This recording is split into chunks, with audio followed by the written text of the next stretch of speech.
الحمد لله الذي هدانا لهذا وما كنا لنهتدي لولا أن هدانا الله لقد جاءت رسل ربنا بالحق والصلاة والسلام والتحية والإكرام على سيد أصل ما في الوجود سر الله في كل موجود وطائف طائرة الوجود صاحب دعاء الحق والمقام المحمود مولانا ومولى الثقلين جد الحسن والحسين أبو القاسم اللهم صل على محمد أهل بيته الطيبين الطاهرين المعصومين المظلومين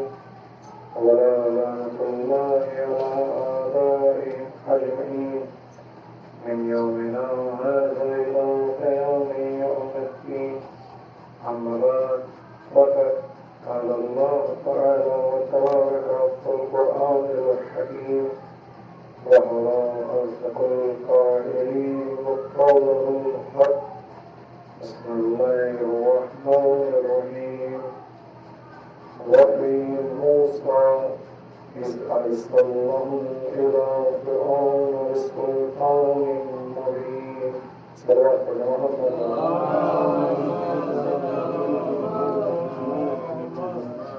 حضرت محترم سامعین گرامی کرم بزرگان کرم آپ مسلسل جو ہے مجالس میں شرکت فرما رہے ہیں اور مسلسل اپنی نوکری پوری کر رہے ہیں. نوکری صرف پڑھنے کا نام نہیں ہے بلکہ احمد کے طرف آ جانا بھی نوکری کہتا. یعنی سوچیے گا کہ جو پڑھ رہا ہے صرف اس کی نوکری سیدہ لکھتی ہے بلکہ ایسا نہیں ہے. جس نے سیدہ چاہتی ہے پرچے ادا تک وہی آتا ہے. اور اگر کبھی مسائل کے اندر امام مظلوم کی رات میں آنسو نہ آئے تو اپنے گناہوں کی توبہ کیجیے گا. جو امام مجلس کی اپنے کتاب جلال العیون کے اندر اس بات کو پہلے ہی ٹیسٹ کے اندر کہتے ہیں کہ جو شخص فرشی رضا تک تو پہنچا لیکن اس کی آنکھ سے اس مجلس کے اندر اس مجلس کے اندر ایک آنسو حسین کے اوپر نہ نکلا. وہ توبہ کرے اس بارگاہ خدا بند کے اندر کہ نگرانی پروردگار کون سا ایسا ظلم سلسلت ہوا کہ جس کے سبب تو نے مجھے اس نائب میں سمجھا کہ میں اپنے امام پر اشباہ اللہ محترم قرآن کریم ایک بہت ہی طیب و طاہر کتاب ہے, ایک منزہ کتاب ہے, پاک و پاکیزہ کتاب ہے. لہذا ہمیں آپ کے اذہان پر ایک بات پہنچائی تھی کہ اس کو پڑھنا غذائے روح ہے. یعنی قرآن کریم روح کی غذا کا نام ہے. اس کے اندر آپ اگر غور و فکر کریں تو آپ کو تمام تر انبیاء کا تذکرہ ملے گا. اس کے اندر جناب موسیٰ کا ذکر ملے گا, اس کے اندر جناب نوح کا ذکر ملے گا, اس کے اندر کائنات کا سب سے صالح نبی ایوب کا ذکر ملے گا, اس کے اندر جناب ابراہیم کا ذکر ملے گا, اس کے اندر جناب یعقوب اور جناب یوسف کا ذکر ملے گا. اور یعقوب اور یوسف, وہ یعقوب کہ جو نبی ہے, وہ یعقوب جن کے پیارے بیٹے ہیں, وہ یعقوب کہ جن کو اللہ نے یوسف کی شکل میں عطا کیا, وہ یعقوب جو خود بھی نبی ہے جن کا بیٹا بھی نبی ہے. حضرت محترم غور و فکر کریں, تمہید کی منزل ہے جیسے آپ نے اپنے اذہان عامیہ تک صحیح طریقے سے بٹھا لیا تو انشاءاللہ پوری مجالس کو آپ کو کہنے کی ضرورت نہیں پڑے گی کہ جناب کیا پڑھ کر چلے گئے، ہماری تو سوال میں ہی نہیں آیا، بلکہ خود بخود آپ ہمارے کہنے سے پہلے اپنے اذہان میں سمجھ جائیں گے کہ ہم آگے کیا کہنا چاہتے ہیں۔ یعقوب اللہ کے نبی ہیں، ان کو اللہ نے یوسف جیسا حسن جمال رکھنے والا بیٹا عطا کیا۔ اللہ نے مطلب یوسف کے اور بھی بھائی ہیں۔ یوسف نے روز خواب میں دیکھا کہ ایک محتاب ہے کہ جو مجھے سلام کرتا ہے، جو میرے آگے چھپا ہوا ہے، جو میری جانب بڑا ہے، کہ جس نے مجھے اپنی جانب بلایا ہے۔ ایک محتاب ہے کہ جو میرے آگے چھپا ہے، مجھے سلام کیا ہے، جو میری آگے بڑا، میری جانب بڑا، جس کی جانب میں بڑا۔ اس نے تمام تر اس خواب کو دیکھا کہ 11 ستارے بھی ساتھ میں موجود ہیں، ایک محتاب ہے کہ جس نے مجھے اپنے جانب بلایا، کہ جس نے مجھے اپنے پاس بلایا، اور میں 11 ستاروں میں سے نکل کر اس کی جانب پڑا۔ اور جب اس خواب کو دیکھا تو انہوں نے اپنے بابا یعقوب سے کہا کہ بابا جان مجھے ایسے ایسے خواب آیا ہے۔ بات کا سننا تھا، یعقوب تڑپ گئے کہ کہیں ایسا نہ ہو کہ یوسف کو اللہ حل سے جدا کر دے، کہیں ایسا نہ ہو یوسف کو اللہ حل سے لے لے، یوسف اور ہمارے بیچ جدائی ہو جائے، یوسف اور ہم الگ ہو جائیں۔ حضرت محترم جب اس خواب کو سننے کے بعد جناب یعقوب پریشان رہنے لگے، اور کبھی بھی اس خواب سے پہلے بھی کبھی یوسف کو اکیلا تنہا نہیں چھوڑتے تھے، بلکہ خوب محبت کرتے تھے یوسف سے۔ تو اس خواب کے آنے کے بعد اب جناب یعقوب کی بے چینی اور بڑھ گئی، اور بڑھنے کے بعد جناب یعقوب جو ہیں اب یوسف کو نہیں چھوڑتے، یوسف کو جانے نہیں دیتے، یعنی کہ محبت کوئی بندش نہیں لگا رکھی، لیکن ایک محبت ہے کہ جو یوسف کا ساتھ نہیں چھوڑنے دیتی، ایک محبت ہے جو اپنے بیٹے سے الگ نہیں ہونے دیتی۔ ایک مرتبہ یوسف کے بھائیوں نے دیکھا، یہاں سے غور فکر کیجیے گا، مطلب یوسف کے بھائیوں نے دیکھا کہ ہمارے بابا جو ہیں وہ ضعیف ہو چکے ہیں، اور وہ جو یوسف ہے صرف اس ہی سے محبت کرتے ہیں، لہذا ہم یوسف سے زیادہ قوی ہیں، ہم یوسف سے زیادہ طاقتور ہیں، ہم یوسف سے زیادہ بڑے ہیں، ہم یوسف سے زیادہ کام بابا جان کیا کرتے ہیں، ہم بابا کی تمام تر مجبوریوں کو، تمام تر باتوں کو پورا کرتے ہیں، ہم بابا کے لیے اتنا کرتے ہیں، بابا ہم سے محبت نہیں کرتے، بابا یوسف سے محبت کرتے ہیں۔ تو اب انہوں نے یہ سوچا اور اس بات پر آمنا ہوئے، اس فیصلے پر مطمئن ہوئے کہ انہوں نے چاہا کہ لہٰذا یوسف کو بابا سے الگ کر دیا جائے، یوسف کو بابا سے الگ کر دیا جائے۔ اب جیسے انہوں نے یہ سوچا، اب چکر میں ہے کہ کسی طرح بابا سے یوسف کو لے لے، کسی طرح بابا سے یوسف کو لے لے، لیکن جناب یعقوب اس منظر کو جانتے تھے، جناب یعقوب چنے رضی اللہ تھے، وہ جانے نہیں دیتے تھے۔ ایک مرتبہ تمام بھائی اکٹھا ہو کر آئے، اور آنے کے بعد کہتے ہیں بابا جان آپ ہم پر ایمان نہیں رکھتے، بابا جان آپ ہم پر بھروسہ نہیں رکھتے، آپ ڈرتے ہیں، آپ ہمارے ساتھ یوسف کو کیوں جانے نہیں دیتے؟ ارے یوسف چھوٹا ہے، ہم جب جنگل میں جائیں گے، ہم جب باغ میں جائیں گے تو یوسف جو ہے، اور ہم یوسف کو ایک مکان پر بٹھائیں گے کہ جہاں باغ کے میوے یوسف کو کھلائیں گے، جہاں باغ کے میوے اور ایسے ہی سے جگہ انشاءاللہ آپ کے ذہن میں بہت بڑا لطیفہ پیش کرنا چاہتا ہوں کہ بابا جان آپ یوسف کو ہمارے ساتھ جانے دیجئے، ہم یوسف کو باغ کے اندر لے جائیں گے، یوسف بچہ ہے، گھر میں رہتا ہے، باغ میں جائے گا تو تھوڑا کھیلے گا، تھوڑے میوے کھائے گا، باغ کو پہچانے گا، باغ کی معرفت کرے گا، اللہ کی اللہ شریف کے بارے میں اس پروردگار کے بارے میں جانے گا کہ اس پروردگار نے کس خوبصورت انداز سے باغوں کو بنایا، کس خوبصورت انداز سے چڑیوں کو بنایا، کس خوبصورت انداز سے پھولوں کو بنایا۔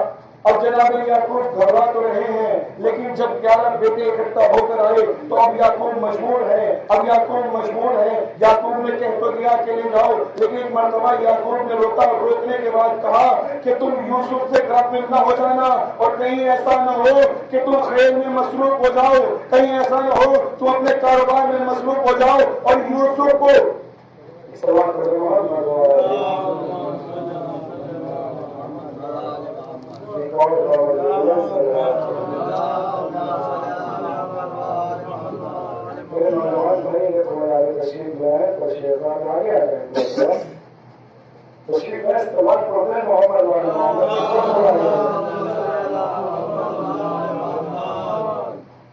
تو کیا کہا کہ تم یوسف سے غافل نہ ہو جانا،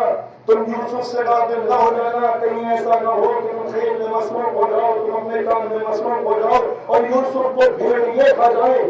توجہ چاہتا ہوں، کہیں ایسا نہ ہو کہ یوسف کو بھیڑیے کھا جائے، یعنی یعقوب بھی جانتے تھے، یعقوب بھی معرفت رکھتے تھے، کہیں ایسا نہ ہو یوسف کو بھیڑیے کھا جائے۔ انہوں نے وعدہ کیا بابا جان آپ نراش نہیں ہوں گے، ہم آپ کو نراش نہیں کریں گے، لہٰذا یوسف کو آپ ہمارے ساتھ دے دیجیے۔ انہوں نے یوسف کو دیا اور لے جانے کے بعد ایک مقام پر پہنچے، اب انہوں نے فیصلہ کیا کہ یوسف کو مار دیا جائے، لیکن ایک یوسف کا حقیقی بھائی جو ماں سے تھا، اس نے کہا کہ میں یوسف کو میں اپنے سامنے مرتے ہوئے دیکھ نہیں سکتا، لہٰذا یوسف کو ماریں گے نہیں۔ ہم نے فیصلہ کیا تھا یوسف کو بابا سے جدا کرنے کا، بابا سے الگ کرنے کا، مارنے کا نہیں کیا تھا۔ اب اس کی بات پہ سارے بھائی آمنہ ہو گئے۔ انہوں نے کیا کام کیا کہ یوسف کو لیا اور ایک کنویں کے اندر، بہت ہی مختصر سے وقت میں آپ کے ساتھ لیکن بات پہنچانی ہے کہ لڑائی بھی ہوئی ہے، انہوں نے یوسف کو لیا اور یوسف کو کنویں کے اندر ایک کنویں کے پاس لے گئے اور یہ جانے کے بعد یوسف سے کہا یوسف اپنا کرتا اتار دو۔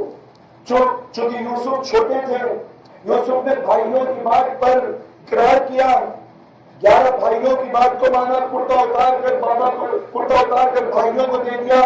انہوں نے یوسف کو کنویں کے اندر اتار دیا، اور شام تک نہیں رہتے رہے، یہ فیصلہ کرتے رہے، یہ سوچتے رہے کہ بابا سے جا کر کہے گا کون، بابا سے جا کر بتائیں گا کون، بابا کو بتائیں گے کیا، بابا سے کہیں گے کیا، بابا کو بتائیں گے کیا کہ بابا یوسف کے ساتھ ہوا کیا۔ تمام بھائیوں نے فیصلہ کیا کہ بابا سے کہیں گے کہ بابا یوسف کو بھیڑیے کھا گئے، بابا یوسف کو بھیڑیے کھا گئے۔ انہوں نے یوسف کے کرتے کو لیا، ایک جانور کے خون سے لگایا اور خون لگانے کے بعد کرتے پر بابا کے پاس پہنچے، 11 کے 11 بھائی بیٹھے ہوئے ہیں، بیٹھنے کے بعد سر کو نیچے کیا۔ یعقوب نے کہا کہ تم تو ہو، میرا یوسف نظر نہیں آتا۔ تو بابا جان آپ صحیح کہتے تھے، ارے ہم خیل میں مصروف ہو گئے، یوسف کو بھیڑیے کھا گئے۔ بابا جان آپ صحیح کہتے تھے، ہم خیل میں مصروف ہو گئے اور لہٰذا یوسف کو بھیڑیے کھا گئے، اور لہٰذا یہ کرتا ہے یوسف کا جو خون میں آلودہ ہے۔ ارے بابا کے سامنے دیا، بابا نے کرتے کو لیا اور دیکھنے کے بعد کہا بڑا عجیب بھیڑیا تھا جو یوسف کو تو کھا گیا لیکن کرتے کو کچھ نہیں کیا۔ بڑا عجیب بھیڑیا تھا کہ یوسف کو تو کھا گیا لیکن یوسف کے کرتے کو کچھ نہیں کیا۔ اچھا جانتے تھے کہ یوسف محروم ہے، جانتے تھے کہ یوسف محروم ہے، جانتے تھے کہ یوسف دنیا سے نہیں گئی، لیکن پھر بھی یہ دیکھیے گا کہ جناب یعقوب نے 11 سال تک، جناب یعقوب نے ایک مدت تک جناب یوسف کے غم میں آنسو بہائے۔ 11 سے 21 سال کا ایک عرصہ جو علامہ مجلسی لکھتے ہیں کہ انہوں نے اس عرصے کے درمیان جناب یوسف پر آنسو بہائے اور اتنے بہائے کہ اب وہ نابینا ہو گئے۔ اور جو چاہتا ہوں اتنے اشک جاری ہوئے، اتنے آنسو اپنے بیٹے یوسف پر بہائے، اتنے روئے کہ اب ان کی آنکھوں کی بینائی چلی گئی۔ ہمارے نبی اللہ تھے، اللہ کے نبی تھے، اللہ کے پیغمبر تھے، جانتے تھے کہ میرا بیٹا یوسف زندہ ہے، لیکن پھر بھی اپنے بیٹے پر روتے رہے، روتے اتنے رہے کہ آنکھوں کی بینائی چلی گئی۔ اب آپ بھی پوچھتے ہو کہ حسین پر کیوں روتے ہیں؟ یہ ہم سے سوال کرتے ہو کہ ہم حسین پر کیوں آتے ہیں، اور پھر ہم سے سوال کرتے ہو کہ ہم حسین پر آج کو کیوں آتے ہیں۔ دوستان محترم، یہ یوسف کے بھائی جو تھے، اب انہوں نے اگلے دن سوچا کے چلتے ہیں اور دیکھ کر آتے ہیں کہ کوئی کا کیا معاملہ ہے، یوسف زندہ ہے، مر گئے، کیا ہوا۔ اب جیسے یہ پہنچے تو ایک قافلہ جو کہ وہاں سے گزر رہا تھا، اس میں گزرتے گزرتے اس کے پاس اپنے قافلے کو روکا کنویں کے پاس، اور کیا آواز سنی کہ ایک بچہ ہے جو کنویں سے رو رہا ہے، ایک بچہ ہے جو کنویں سے سرا بلند کر رہا ہے۔ یاد ایک آدمی بڑا اور بڑھنے کے بعد اس نے اس حسین بچے کو دیکھا، ایک بالٹی کو اندر ڈالا، رسی کے ذریعے ایک چیز کو اندر ڈالا، اور ڈالنے کے بعد یوسف نے اس رسی کو پکڑا اور باہر نکال آئی، اور جیسے ہی باہر آئے اب اس شخص نے دیکھا کہ یہ بڑا ہی خوبصورت اور بڑا ہی حسین و جمال ہے، تو اس نے چاہا کہ اسے میں اپنے ساتھ لے لوں، اس نے چاہا کہ اس کی پرورش میں کروں، لہٰذا اس کے علماء میں اسی لکھتے ہیں کہ اس کے کوئی اولاد نہ تھی، اس نے چاہا کہ میں یوسف کو اپنے ساتھ لے لوں، یوسف کو اپنے پاس لے لوں، لیکن جب ان بھائیوں نے اس منظر کو دیکھا اب انہوں نے کیا کرا؟ اچھا بھائی تھے، ایک باپ سے تھے، اب انہوں نے کیا کام کیا؟ پہنچنے کے بعد کہا کیا ہوا؟ کچھ نہیں ہوا، ہمیں کوئی سے بچہ ملا ہے، کہ بچے کو جانتے ہو کون ہے؟ ہم نہیں جانتے، کہ ہمارا غلام ہے۔ یوسف کے بھائیوں نے کہا کہ یہ ہمارا غلام ہے، بھائی نہیں بتایا، یوسف کے بھائیوں نے کہا یہ ہمارا غلام ہے، لہذا ہم اس غلام کو تمہیں نہیں دیں گے، ہم اس غلام کو تمہیں نہیں دیں گے۔ یوسف نے پریشان ہو کر، یوسف نے گھبرا کر فوراً کہہ دیا کہ جی ہاں میں ان کا غلام ہوں، اس وجہ سے کہ شاید یہ مجھے بابا تک لینے کے لیے آئے ہو۔ یوسف نے کہہ دیا ہاں میں ان کا غلام ہوں۔ اما جیسے ہی غلام سنا تو اس شخص نے کہا کہ کوئی بات نہیں، اس کی پرورش میں کرنا چاہتا ہوں، تمہیں کتنے روپے چاہیے اس غلام کے بتاؤ، میں دینے کے لیے تیار ہوں۔ کتنے پیسے چاہیے اس غلام کے، کتنے درہم چاہیے تمہیں، کتنی اشرفیاں چاہیے، میں دینے کے لیے تیار ہوں۔ اب مختصر سی اشرفیوں کے اندر، مختصر سے پیسوں کے اندر یوسف کو اس نے خرید لیا، اور خریدنے کے بعد اپنے ساتھ مصر لے گیا، اپنے ساتھ مصر لے گیا۔ مصر میں پرورش کی ایک وقت وہ آیا کہ یوسف مصر کے بازار میں بیچے گئے۔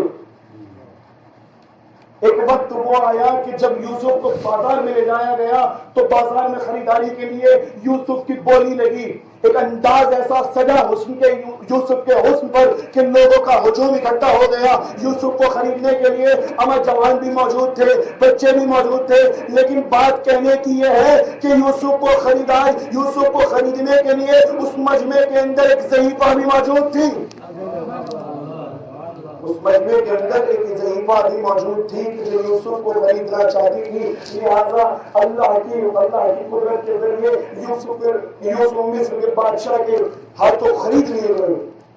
اللہ کی مہربانیت، اس پروردگار نے ایسا کرم کیا کہ مصر کے بادشاہ نے یوسف کو خرید لیا۔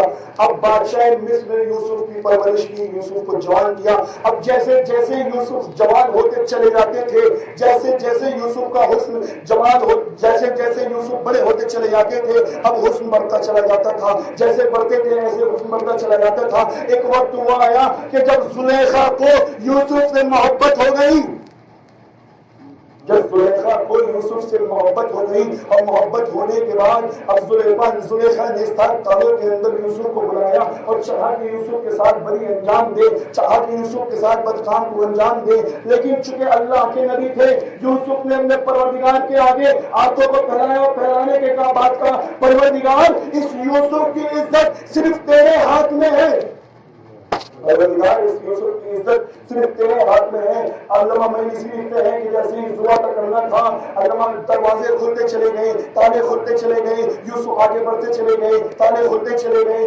زلیخا نے یوسف کے کرتے کو پکڑا، اور کرتے کو پکڑنے کے بعد جیسے ہی کرتا پکڑا، پیچھے سے پورا کا پورا کرتا ہٹ گیا، پورا کا پورا کرتا پیچھے سے پھٹ گیا۔ اب جیسے یہ منظر بادشاہ مصر نے دیکھا تو دیکھنے کے بعد کہتا ہے کہ یوسف تم نے ہمارے ساتھ خیانت کی ہے۔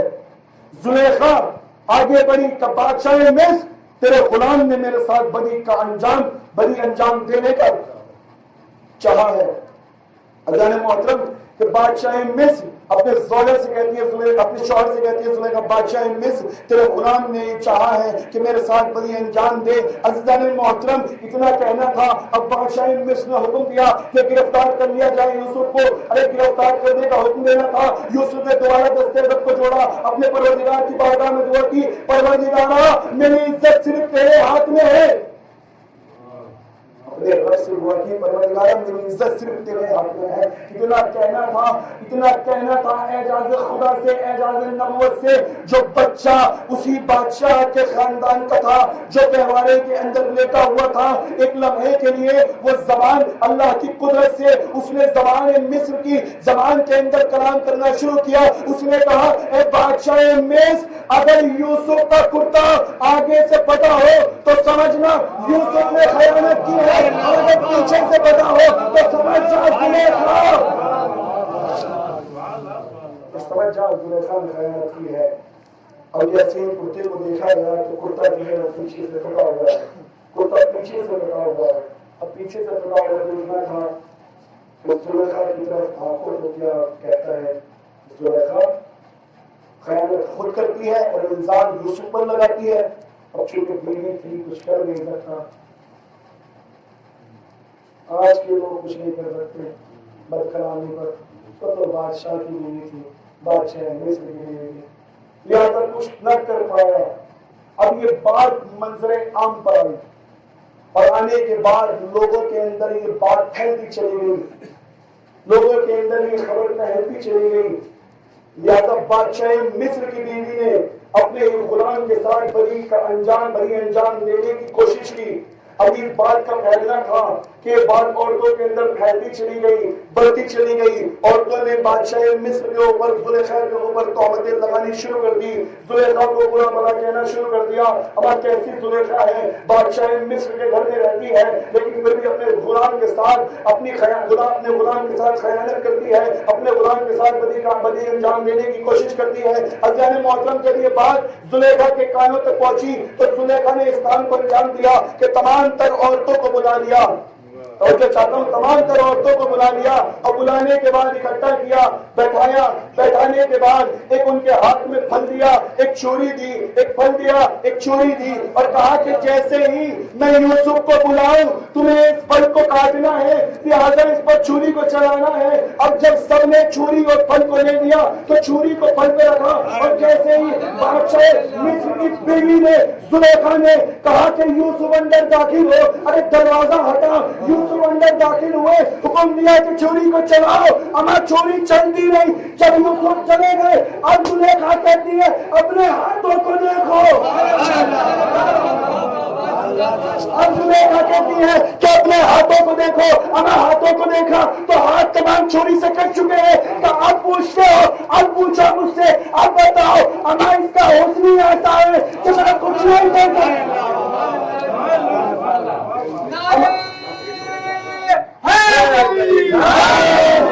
اما اس کا حسن ہی ایسا ہے کہ میری کوئی جان پوچھ کے میں نے کچھ نہیں کیا. اما اس کا حسن ہی ایسا ہے کہ جس نے مجھے اپنی طرح متوجہ کیا. اما آپ پوچھتے ہو وہ ایک زلیخا کا عشق تھا کہ جس کے وجہ سے لوگوں کے ہاتھ کٹ گئے. اما اب بھی سوال کرتے ہو یہ حسین ابن علی کا عشق ہے کہ چاہے ماتمی ہوتا ہے.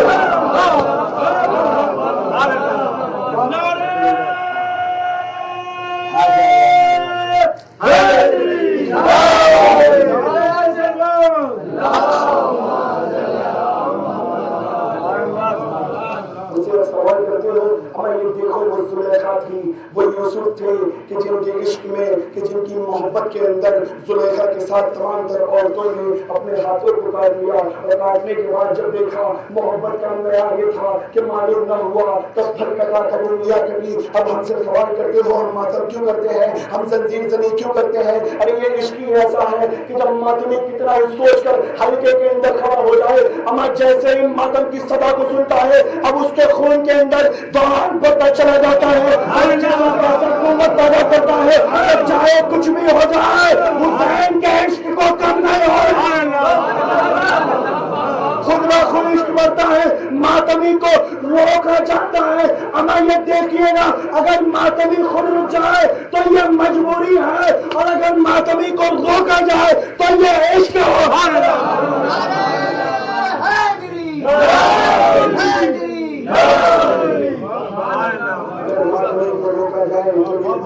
اگر ماتمی خود ہو جائے تو یہ مجبوری ہے، اگر ماتمی کو روکا جائے تو یہ عشق حسین ہے کہ جس کے اندر احساس نہیں ہوتا، کہ جس کے اندر معلوم نہیں ہوتا کہ عذرار حسین کی محبت کے اندر، حسین کی محبت کے اندر، حسین کے عشق میں کبھی انگاروں پر چلتا ہے تو کبھی اس موسم کے اندر اپنے سینے میں ماتم کرتا ہے۔ سائنس ہم سے کہتی ہے کہ ہاتھ نہ مارا کیجیے، ہاتھ نہ مارا کیجیے سینے پر، اما سینے پر ہاتھ مارنے سے دل کی ہارٹ بیٹ جو ہوتی ہے وہ کم ہو جاتی ہے، لیکن میں نے یہ دیکھا ہے کہ اگر کوئی عزادار بیمار ہے اور ہلکے ماتم میں کھڑا ہو جائے چاہے ضعیف ہے، اما ایسا عشق پیدا ہوتا ہے کہ جس ضعیف کو ہاتھ نہ اٹھتا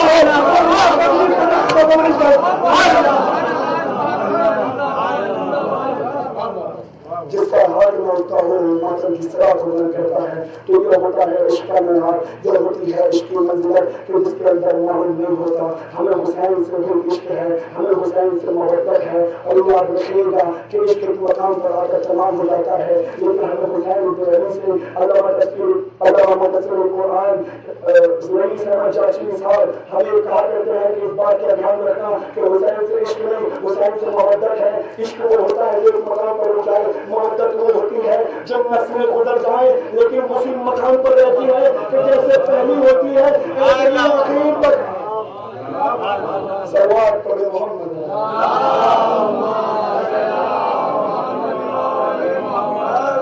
یہ محبت حسین ہے کہ جو تمام نہیں ہوتی، چاہے 1400 برس ہو جائے۔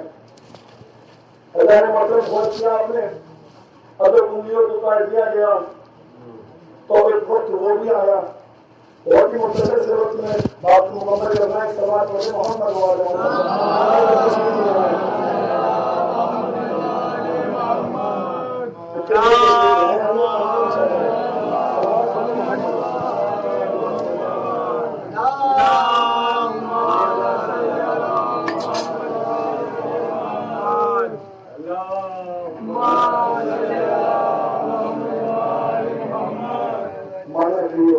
کا موسم ہے اور یہ دن کی مجلس ہے۔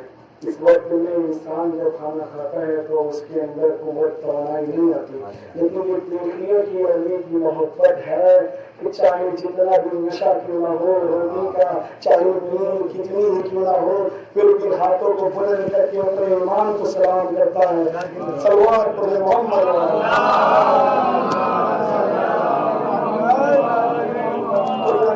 آپ نے غور کیا انگلیاں کر دی۔ اب ایک وقت وہ آیا کہ جب مصر کے بادشاہ خود یوسف بن گئے، خود یوسف اب مصر کے بادشاہ بن گئے۔ اب جیسے ہی مصر کے بادشاہ بنے تو ایک دور ایسا آیا، اس دور کے اندر قہر آتے تھے، آج بھی آتے ہیں۔ اگر آپ کہیں ایسے راجستھان سائڈ ایریا چلے ہیں تو بارش کافی عرصے تک نہیں ہو پاتی، تو ایک قہر آیا کہ جس کے سبب سے جس کے اندر اب لوگوں کے پاس اناج بند ہو گیا، اب لوگوں کے پاس اناج ختم ہونے لگا، غلہ ختم ہونے لگا، تو لہٰذا وہ غلہ لینے کے لیے دور دور سے مصر آیا کرتے تھے، وہ غلہ خریدنے کے لیے دور دور سے مصر آیا کرتے تھے۔ جو چیز کو کے پاس نہیں ملتی تھی وہ دوسرے ملکوں میں جا کر اپنی جو پاس ہوتا تھا، جو بناتے تھے، اس کی پیداوار ہوتی تھی، وہ وہاں دے دیتے تھے اور وہاں سے جو ضرورت ہوتی تھی وہ لے لیتے تھے۔ تو اب جب ایسا وقت آیا، ایسا قہر آیا، تو یعقوب کے بیٹوں نے، یوسف کے بھائیوں نے یہ فیصلہ کیا کہ چلو بادشاہ مصر کے پاس چلتے ہیں، ہم نے سنا ہے کہ وہ غلہ دیتا ہے لوگوں کو، ہم نے سنا ہے کہ وہ لوگوں کی امداد کرتا ہے، ہم نے سنا ہے کہ وہ بڑا نیک بادشاہ ہے کہ جو لوگوں کے اوپر رحم کرتا ہے۔ لہٰذا تمام تر یوسف کے بھائیوں نے اس بات پر آمنا ہوئے فیصلہ کیا کہ ہم لہٰذا بادشاہ مصر کے پاس چلیں گے غلہ لینے کے لیے۔ توجہ چاہتا ہوں میرے محترم، ہم غلہ لینے کے لیے بادشاہ مصر کے پاس پہنچیں گے۔ ہم جیسے ہی بادشاہ مصر کے پاس پہنچے تو یہ نہ پہچان سکے کہ یہ بادشاہ مصر یہ تختی تخت پر بیٹھا ہوا ہے، یہ کون ہے، یہ نہ جان سکے کہ یہ کون ہے۔ لہذا انہوں نے نہ پہچانا یوسف کو، یوسف نے پہچان لیا کہ یہ کون ہے، یوسف جان گئے کہ یہ کون ہے۔ اب یوسف نے انہیں غلہ دیا اور ایک تمام ایک چیز کوانٹٹی جو تھی وہ روک لی، وہ کوانٹٹی روک لی۔ اب سوال جواب کیے کہ تم گھر میں کتنے رہنے والے ہو، کیا تم ہی ہو؟ کہ ہمارا ایک باپ بھی ہے، ہمارے بابا جان بھی ہے، تو انہیں کیوں نہیں لے کر آئے؟ تو وہ ایسے نہیں ہے کہ جنہیں ہم اس حالت میں نہیں ہے کہ جس میں ہم انہیں لے کر آ سکیں، وہ اس منزل پر نہیں ہے، وہ نابینا ہے کہ جو ہم انہیں وہاں سے یہاں تک لا سکے۔ تو اس کوانٹٹی کو روک لیا گیا اور کہا گیا کہ آپ ایک کمرے کے اندر انتظار کیجئے، آپ کے کھانے کا انتظام کراتے ہیں، آپ کے پانی کا انتظام کراتے ہیں، آپ بہت دور سے چل کر آ رہے تو جو چادر میرے محترم، آپ بہت دور سے سفر طے کر کر آ رہے ہیں، آپ کو ایک کمرے کا دے دیا گیا، آپ تمام بھائی جتنے یوسف کے بھائی تھے تمام کو ایک کمرے کے اندر ایک مکان پر بٹھا دیا گیا، ان کے کھانے کا انتظام کیا، ان کے پانی کا انتظام کیا۔ اما جیسے ہی بیٹھے اور کھانا کھانے کے لیے اپنے ہاتھوں کو بڑھایا، ایک مرتبہ آنکھوں کا دیوار پہ جانا تھا، کیا منظر دیکھا کہ دیوار پر ایک نقش بنا ہوا ہے، دیوار پر ایک تصویر بنی ہوئی ہے، اس تصویر کے اندر 11 بھائی ہیں، 11 بھائی ہیں، ایک بھائی کو کنویں کے اندر ڈال رہے ہیں۔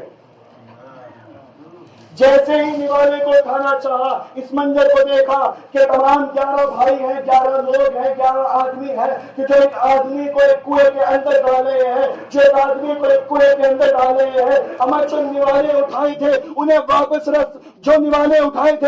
واپس سے اپنی پلیٹ کے اندر دسترخوان پر رکھنے کے بعد بادشاہ مصر کے پاس آئے، آنے کے بعد کہتے بادشاہ مصر یا تو ہمیں رخصت کی اجازت دے دے یا ہمیں کوئی دوسرا مکان دے دے۔ بادشاہ مصر نے یوسف نے سوال کیا، ہمیں ایسی کیا بات ہو گئی کہ جو تم دوسرا مقام چاہتے ہو، جو تم دوسری جگہ چاہتے ہو یا رخصت چاہتے ہو، تم وہاں کیوں نہیں بیٹھ سکتے؟ ہمیں اس پر ایک ایسی تصویر بنی ہوئی ہے جو ہمیں ہیبت پیدا کرتی۔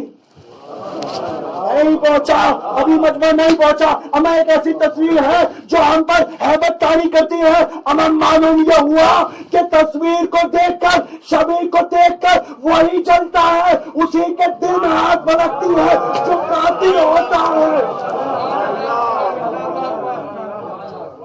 شبیہ کو دیکھ کر وہی پریشان ہوتا ہے، وہی گھبراتا ہے کہ جو قاتل ہوتا ہے، جو مجرم ہوتا ہے، جس نے کوئی سزا کی ہوئی ہوتی ہے، وہ تو اسی مقام کو، اسی منزل کو دیکھتا ہے، اسی تصویر کو دیکھتا ہے تو وہ گھبرا جاتا ہے۔ اب نہ پوچھنا کہ یہ مفتی زلزلہ پہ سوال کیوں اٹھاتے ہیں، اسی لیے اٹھاتے ہیں کہ یہ نہیں چاہتے کہ انہیں زلزلہ دکھائی دے اور کربلا کا وہ منظر یاد آئے۔ صلوات پڑھ دے محمد۔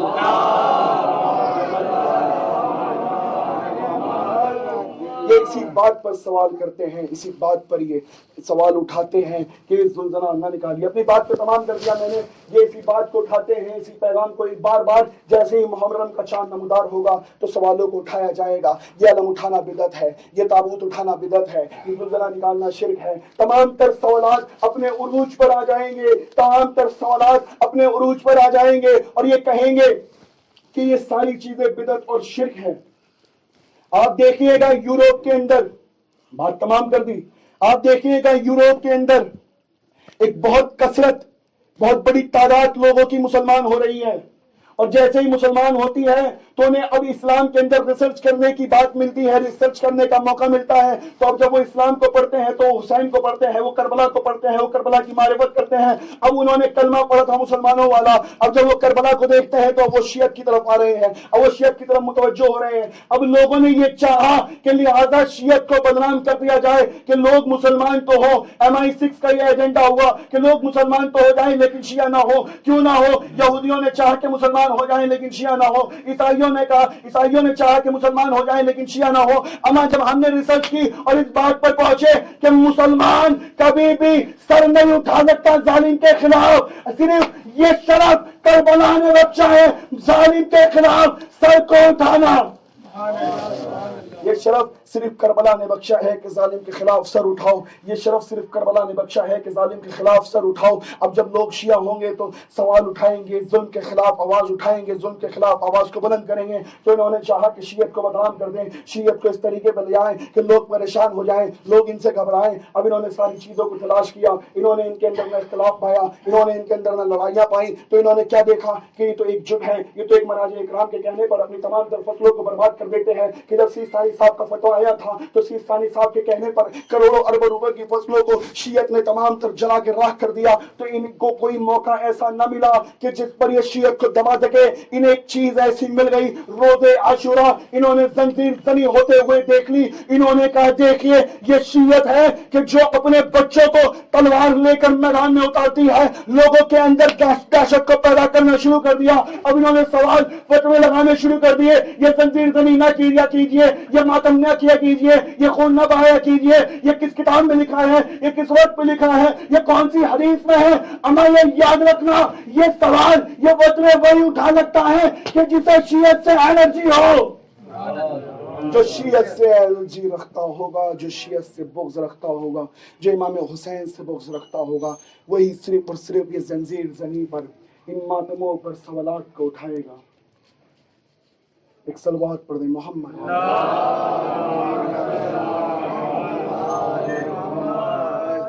تو مفتی ہم ماتم زنجیر یوں ہی کرتے رہیں گے، فتوے لگا اور لگا اور لگا اور لگا۔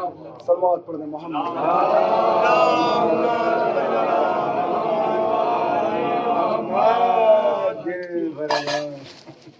ایک اور صلوات پڑھ دیں محمد۔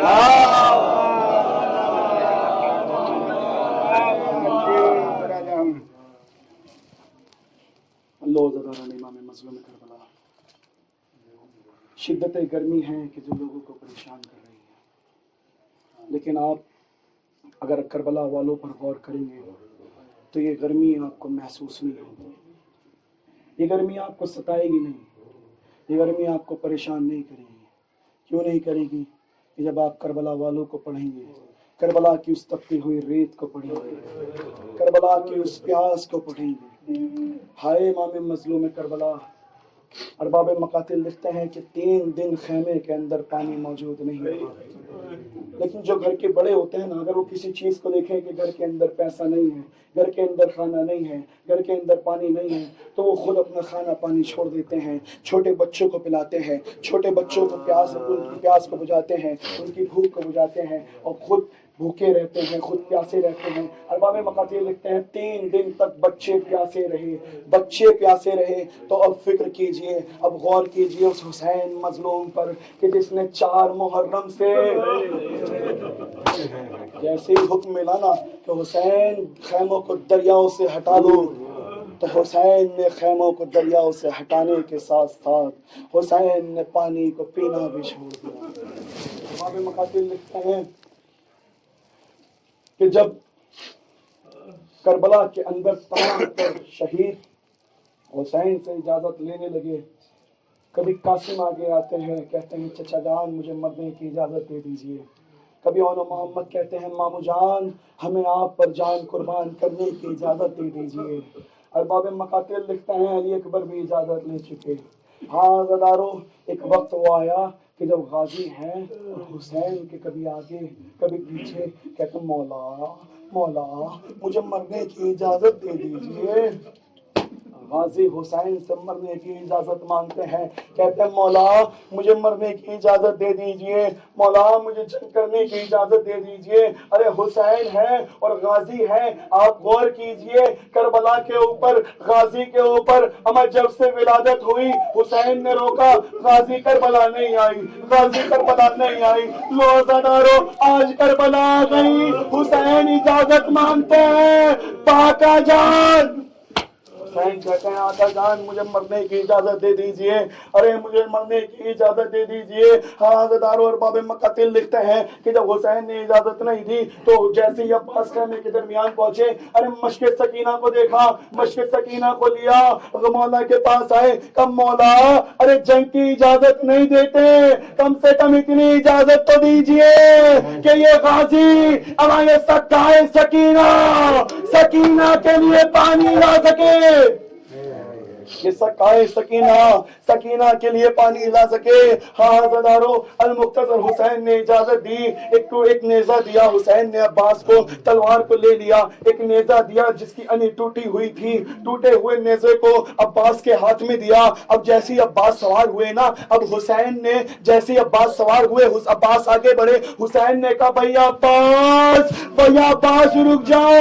کہا مولا آپ نے تو اجازت دی کہ میں پانی لے کر آؤں، اب کیا ہوا؟ کہا عباس میں تمہیں روکتا نہیں ہوں، لیکن ایک لمحے کے لیے رکو. میں روکا گیا عباس کو، علم کو لیا. ارے جس علم پہ نصر من اللہ وطن قریب لکھا تھا، ارے اسے مٹا کر انا للہ، اسے مٹا کر انا للہ و انا الیہ راجعون. حسین نے لکھا. ارباب مقاتل لکھتے ہیں غازی میدان میں پہنچے، غازی کو کسی کو مارنے کی ضرورت نہ پڑی. غازی کا جلال اتنا تھا، غازی کو للکارنے کی ضرورت نہ پڑی. غازی کا جلال اتنا تھا کہ لشکر کے لشکر سمٹ گئے کہ عباس میدان میں آ گئے، علی کے بیٹے میدان میں آ گئے.